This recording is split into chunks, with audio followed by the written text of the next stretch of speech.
Question टा देख Sahajiya question सभे करबे किंतु एप्रोचटा देख केनता हेबार कथा इन कही 13,930 डिवाइडेड बाय 1.75 समान 7,960 तो 27,860 बाय 17.5 समान केते बोली पचरी इटा देख 13,930 इटा के डबल करदेले आमर 17,860 होची आउटा 1.75 बोले नो 10 गुणा करदेले 17.5 होची बोले मुई कहि पारमी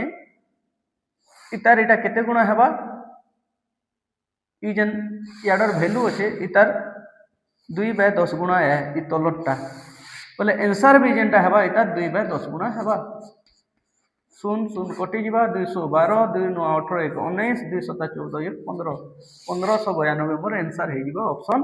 ए रे अच्छे 1592 खाली टिके एनालिसिस करवार थिला क्वेश्चन के और बुझबार थिला एंता करी आंसर आसी पार।